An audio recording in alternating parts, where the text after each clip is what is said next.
தமிழகத்தில் கொரோனா பரவல் மீண்டும் அதிகரிக்க தொடங்கியிருப்பதால் பல்வேறு இடங்களில் கட்டுப்பாடுகள் விதிக்கப்பட்டிருக்கிறது. மக்கள் அதிகம் கூடக்கூடிய இடங்களில் அங்கு கடைகள் எல்லாம் அடைக்கப்பட்டிருக்கின்றன. திருத்தணியில் தற்பொழுது பக்தர்களுக்கு சுவாமி தரிசனம் செய்வதற்கு அனுமதி மறுக்கப்பட்டிருக்கிறது.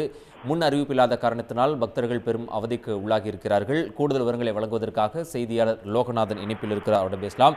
லோகநாதன், விவரம் என்ன? ஆறுபடை வீடுகள் ஒன்றான 5ஆம் படை முருகன் கோவிலில் திருத்தணியில் உள்ள முருகன் கோவிலில் நின்று முன் அறிவிப்பு ஏதுமென்று நடைகளானது சாத்தப்பட்டிருக்கிறது. இதனால் பக்தர்கள் அவதிப்பட்டிருக்கு வருகின்றனர். ஏனென்றால் ஏற்கனவே இந்த கொரோனா காலகட்டத்தில் தரிசனத்துக்கு மட்டும் அனுமதிக்கப்பட்டிருந்த நிலையில் நேற்றைய தினம் தமிழக முதல்வர் கொரோனா பரவல் அதிகரித்து வருவதால் அதை தடுக்கும் விதமாக மாவட்ட நிர்வாகம் பொதுமக்கள் கூடும் இடங்களில் அவர்கள் கட்டுப்பாடு விதிப்பது, அறிவிப்புகள் செய்வது மாவட்ட நிர்வாகம் கண்காணிக்கலாம் என்று ஒரு அறிவிப்பானது செய்யப்பட்டிருந்தது.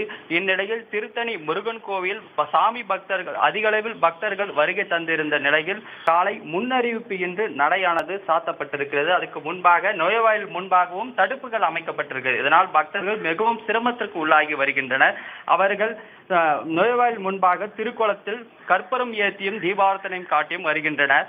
முன் அறிவிப்பு இன்று இந்த கோவில் நிர்வாகம் நடை சாத்தப்பட்டிருப்பது பக்தர்கள் மிகவும் சிரமத்துக்குள்ளாகி இந்த கோவிலில் ஆடி கிருத்திகை திங்கள் அன்று ஆடி கிருத்திகை விழாவானது கொண்டாடப்பட்டு இருக்கும் நிலையில் இத்தகைய முன்னறிவிப்பு என்று இந்த நிர்வாகமானது அறிவிப்பு செய்திருப்பதால் அதிக அளவில் பக்தர்கள் வெளியில் சாமி கும்பிட்டு செல்லும் சூழ்நிலையானது ஏற்பட்டிருக்கின்றது.